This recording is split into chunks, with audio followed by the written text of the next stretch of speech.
First, I would like to thank the organizations and the ELEKTA Society for giving me the opportunity to present you today the Unity system. So I'm Thibaud Salbaing, I'm French. I work in a public hospital in France, in Lyon. It is in the east of France. The name is Les Hospices Civils de Lyon. And my talk is about the clinical experience and opportunities of MRI-guided radiotherapy on a 1.5 Tesla MR-linac.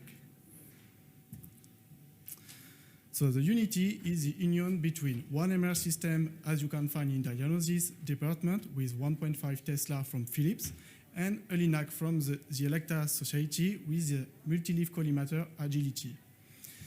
The aim of this machine is to perform an adaptive radiotherapy from the MR image of the day of the patient at each fraction of the treatment. So in Lyon, we made the choice of the Unity in around 2019 because we wanted the best quality of image we could have with an MR-linac. And we treated our first patient in 21 of June in 2021, so now it's almost 1 year and a half ago.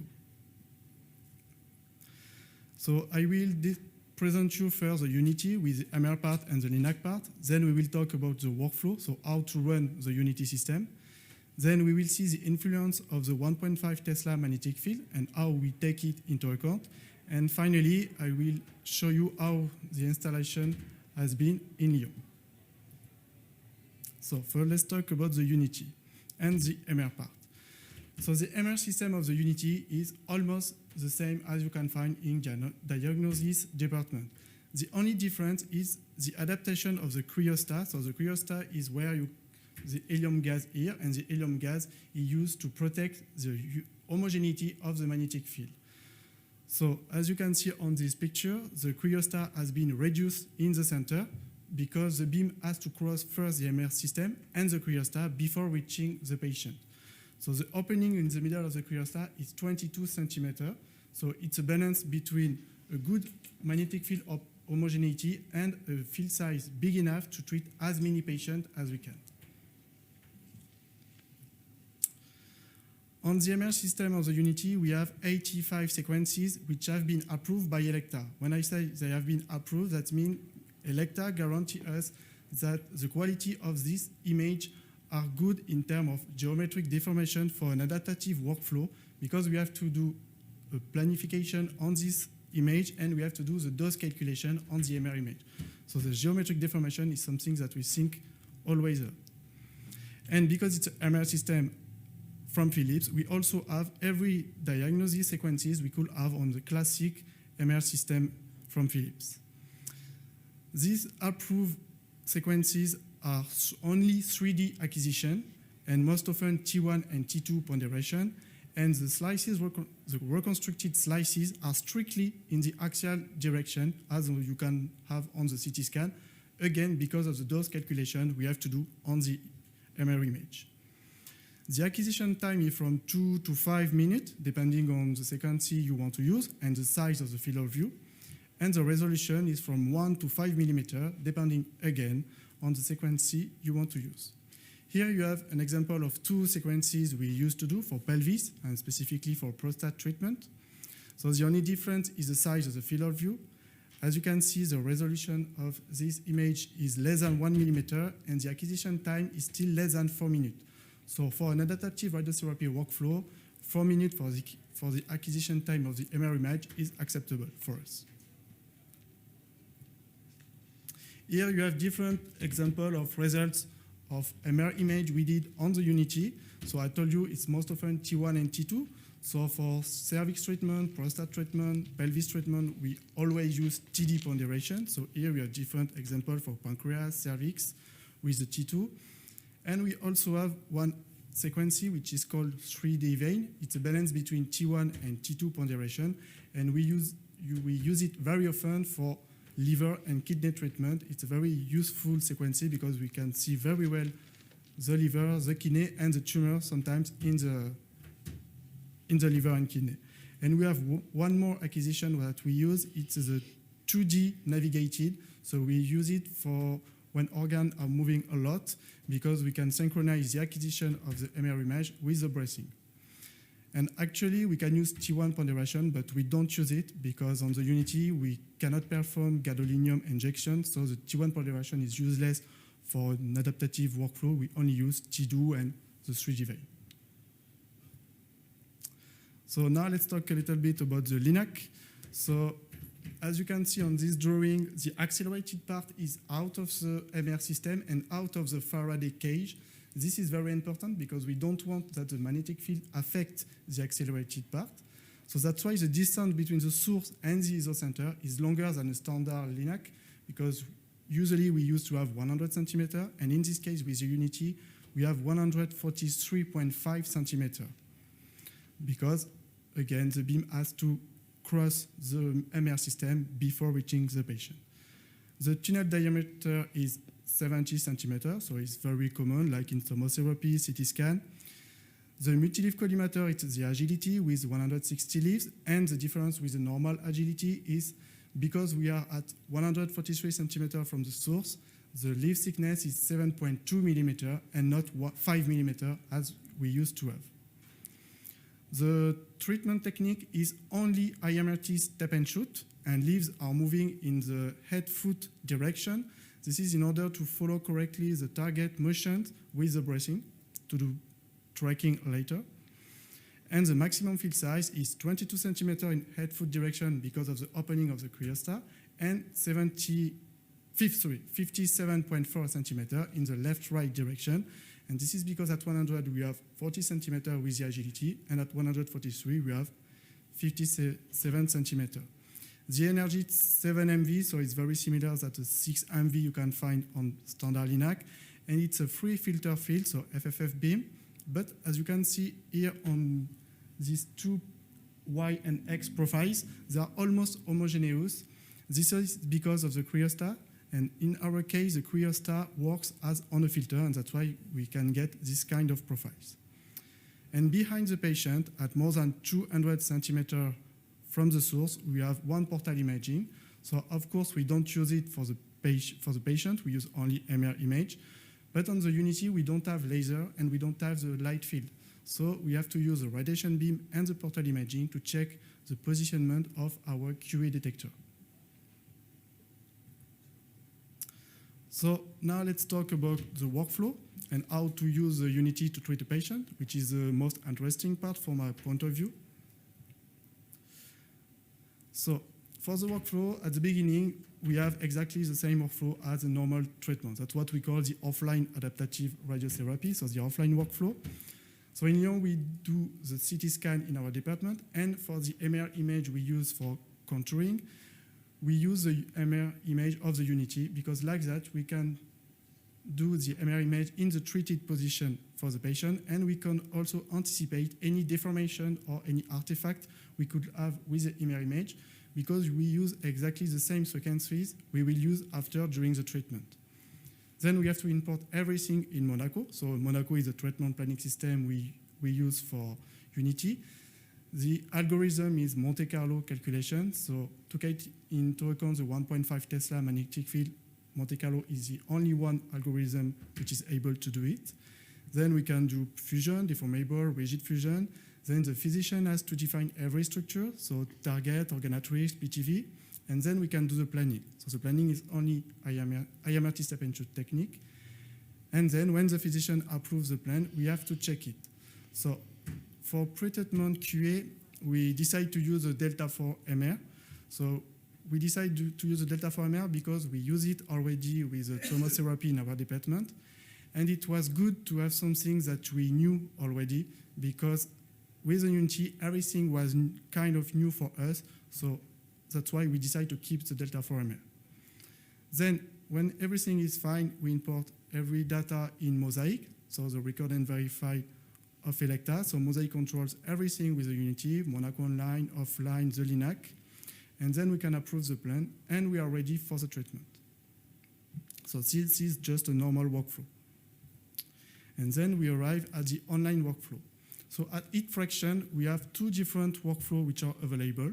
The first one is what we call adapt to position. So after the first MR image of the patient we did for this treatment, we have to decide between adapt to position and adapt to shape.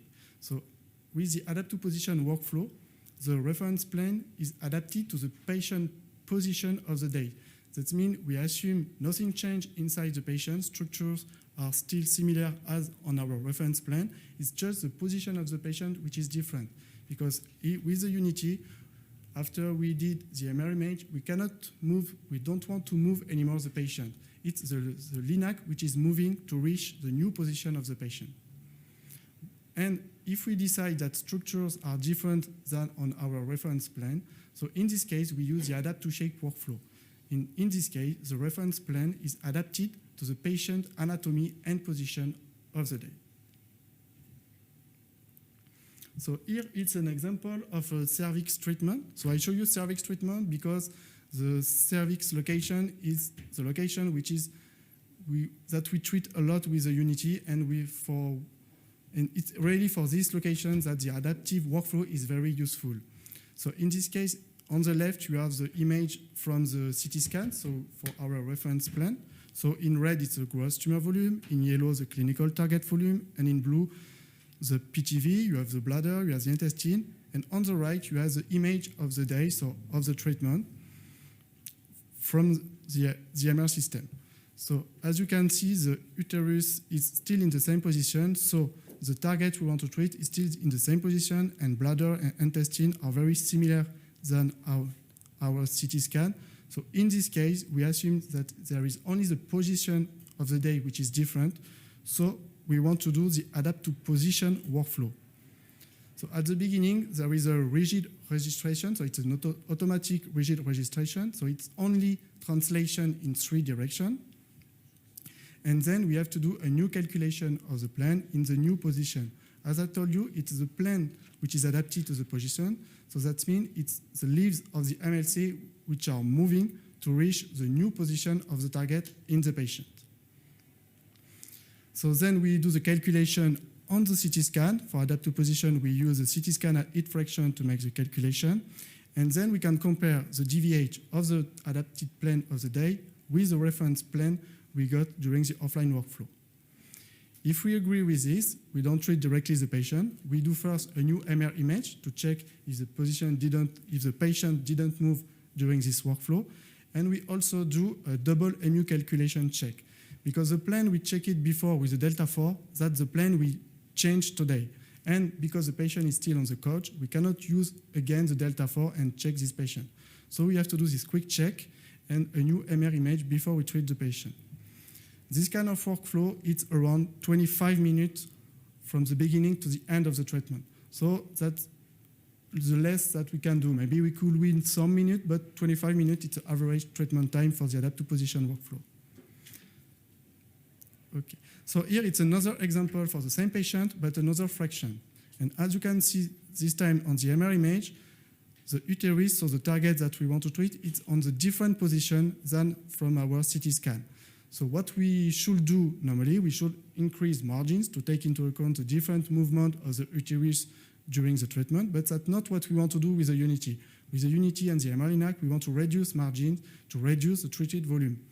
So in this case, we have to define again a new target volume and create a new PTV, even if organometrics are still similar. So that's why we are going to do the adapt to shape workflow. We cannot use only the adapt to position. If not, we will miss a big part of the PTV. So at the beginning, it's very similar as the adapt to position. We have to do rigid registration. Then we have an automatic deformation of every structures. And then the physician has to check every structure and has to modify some of them. So this task of this workflow is really time consuming. And of course, it's also depending of operators, of patient, and of location we want to treat. But it's really time consuming. Then we have to make a new optimization of the plan because the target is different than on the reference plan. But thanks, we don't start from the beginning. We use exactly the same IMRT constraint we used it before on the offline plan. And we just run the optimization until the end, and then we evaluate the plane. So at this time, it's very important.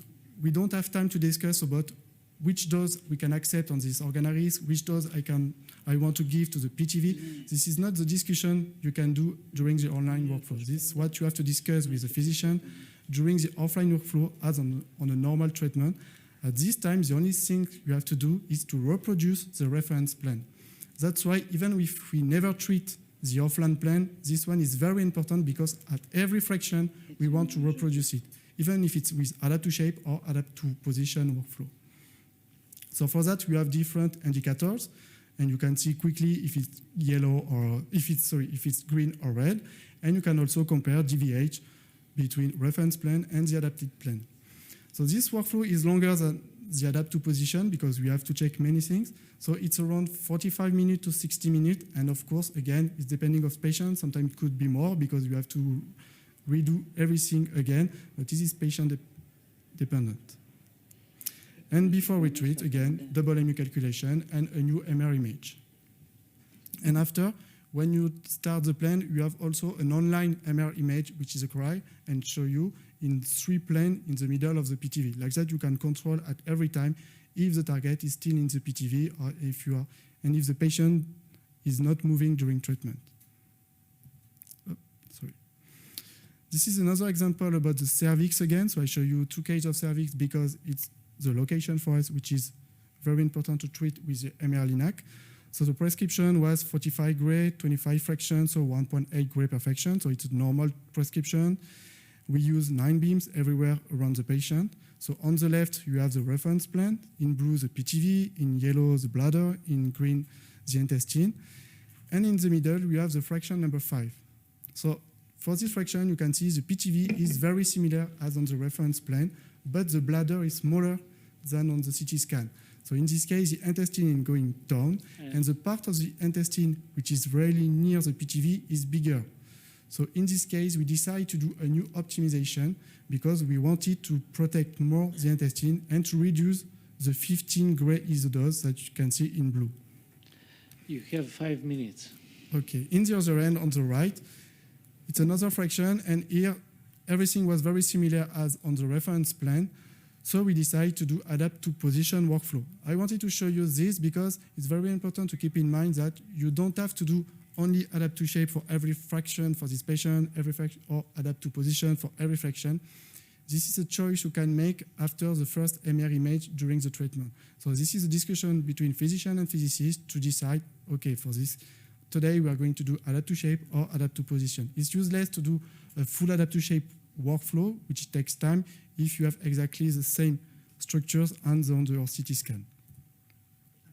So here is different location we treated with the Unity since we start.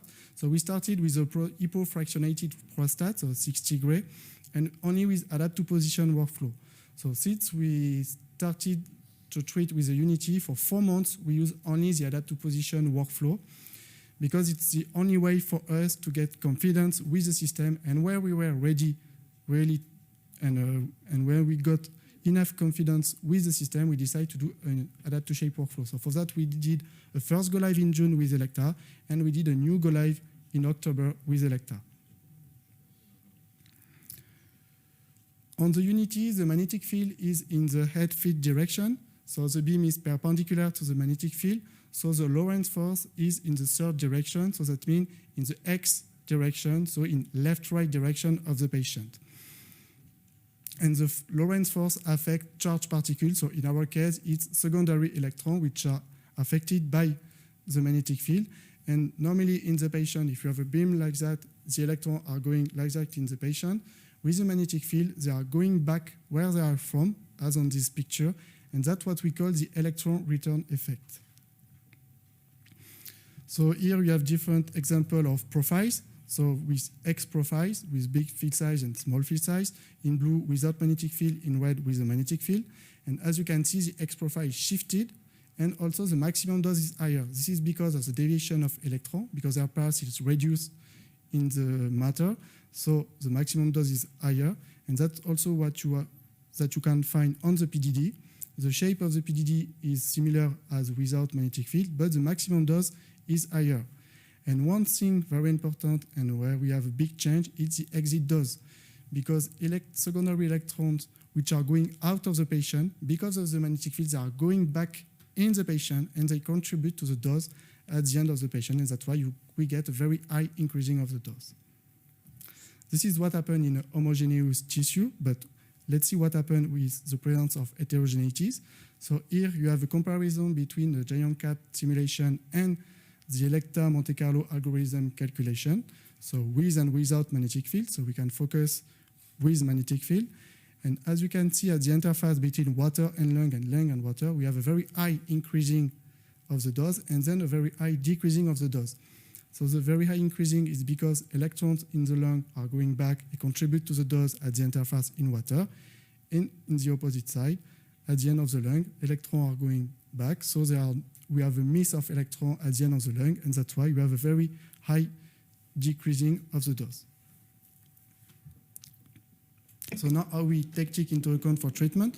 For example, when you want to treat a prostate, you have the bladder, you have the rectum. On your CT scan, everything is fine. You have no gas in the rectum. But when you arrive at the first fraction, you have a big gas in the rectum, but you cannot remove it, so you have to treat with this gas. So in this case, what we do, so here it's a calculation in a solid water phantom with only one beam, gantry 0. In red, it could be the prostate, and in green, it's some air. So we get, again, the high increasing and the high decreasing at the interface between air and water with only one beam. And what we do is we use an opposite beam to compensate the phenomena, because the high increasing with the gantry 0 will be compensated with the high decreasing of the beam, which is coming from the opposite side. And again, the high decreasing of the dose will be compensated by the high increasing of the beam of the opposite side. Dr. Salbaing, you have to finish. Okay, so for treatment, just remember we have to treat with a lot of beams, and the increase of the number of beams decrease the influence on the electron return effect and the influence we can have with the gas during the treatment. Okay, just I want to finish with maybe this. So in Lyon, we didn't have any experience with ELEKTA because we have a lot of experience with variant, and tomotherapy. But we decided to treat with the ELEKTA Unity. So we started the training in October with Monaco Mosaic training. And then the two very important parts of the training for us physicists were the beam data collection and the physics training and Unity commissioning. So this spent 1 week and more than 2 weeks. And during the two steps, we were supported by two ELEKTA physicists. They were Greek. And it's really at this time that we learned a lot of the Unity, and we learned again how to use the Unity and how to use every QA equipment we bought specifically for the Unity. So just remember, we were not alone, and we were very well supported during this training, because we also have a workflow training, MRI training, and then go live for adapt to position, go live for adapt to shape. Okay, so I don't have time apparently to discuss about the commissioning, just we did a lot of measurement and we checked clinical plans, end-to-end check in anthropomorphic plan to compare measurement and calculation. And for quality control, at the beginning, when we thought about QA of MR-linac, we thought about QA of MR, QA of linac, they have to work together, so it could be a nightmare, but actually ELEKTA gives you a lot of recommendations, and there is also a consortium of users of Unity, which make a lot of publication, and one of them, it's a machine QA for the ELEKTA Unity system, where you can find everything you have to do to check your Unity. And if you combine both recommendations, we have a very big package of QA you can do on the Unity. And since we started to treat our first patient for 1 year, we checked every adapted plans with the Delta 4 MR after we treated the patient. 100% of the adapted plan passed our criteria, which were 3% 2 millimeter with a threshold at 10%. Okay, just for future opportunities with the Unity, the first one is the real-time tumor tracking for tumor motion in order to reduce the treated volume, and it will be very useful for liver and kidney. The artificial intelligence, which is a higher priority for ELEKTA because we want to reduce the time during the adapt to shape workflow. And you have a lot of research opportunities using your MR system because it's a diagnostic MR system, so you have many sequences you can do and you can configure. So you have a lot of kind of research area you can follow. Okay, thank you for your attention.